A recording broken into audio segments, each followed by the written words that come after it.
Good to see you again.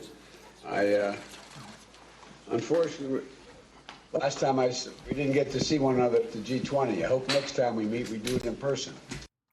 President Biden and Vladimir Putin talking for 2 hours today, topping the agenda, Ukraine.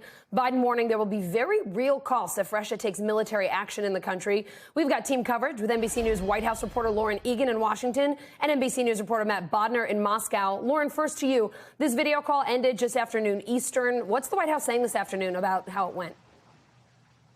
That's right. That call wrapping up just a little bit ago. And the White House said that the president used the meeting to warn Russia that he was deeply concerned about steps that they've taken recently regarding Ukraine. They've amassed thousands of troops, tens of thousands of troops on the Russia-Ukrainian border.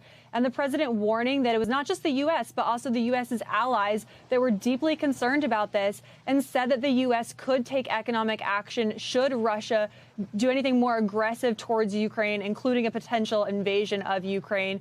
We are hearing from the White House right now. We heard just a few minutes ago from the president's National Security Adviser Jake Sullivan. Listen to what he had to say. President Biden was direct and straightforward with President Putin, as he always is. He reiterated America's support for Ukraine's sovereignty and territorial integrity. He told President Putin directly that if Russia further invades Ukraine, the United States and our European allies would respond with strong economic measures.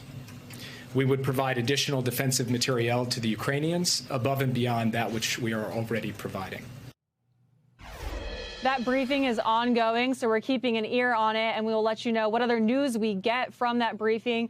Hopefully some more information and some more details about what exactly these two leaders discussed, Allison. All right, so Matt, let's get the take there in Moscow. Before the call, the Kremlin said it didn't expect any breakthroughs. What's the reaction there tonight? Well, Allison, there actually hasn't been too much of a reaction yet because we only just now, literally minutes ago, got the Kremlin readout. And I've taken a look through it.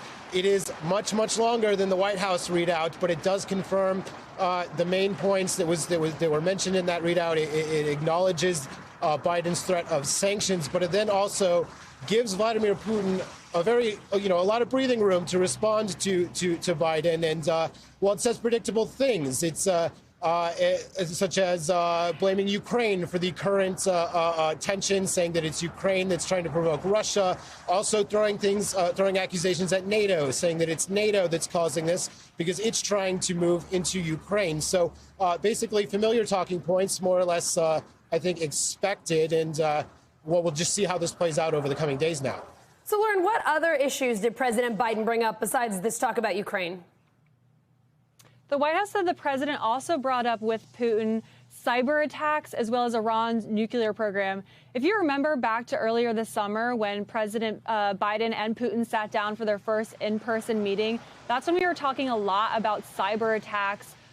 We had seen a litany of attacks against U.S. companies as well as government agencies. And that was a huge source of tension early on in this Biden administration between the two countries. That is something that we have been in ongoing talks with Russia about, both on the presidential level as well with lower level officials. That is something the White House says that they want to keep conversing with Putin on. So those were other topics on the agenda during that meeting, Allison. Matt, Biden and Putin last met face-to-face in Geneva. That was back in June. Any plans for another summit? How'd they leave things today? So in the statement, there's another mention that Putin said that he wanted a legally binding guarantee that NATO won't expand into Ukraine. And then the Russian statement concludes that both sides agreed that they would now take these issues to the lower level, and we'll see probably a lot of officials shuttling back and forth. But, we've been seeing that actually for months since Geneva. There's a bit of a sense of deja vu now. This meeting probably wasn't going to happen if it was not for basically all the saber rattling Russia's been doing. We were expecting a summit, I believe, earlier next year. We'll see if that's still happening. All right, it looks like Matt's shot froze there. Lauren, Matt, thank you both so much for your reporting today. Appreciate you.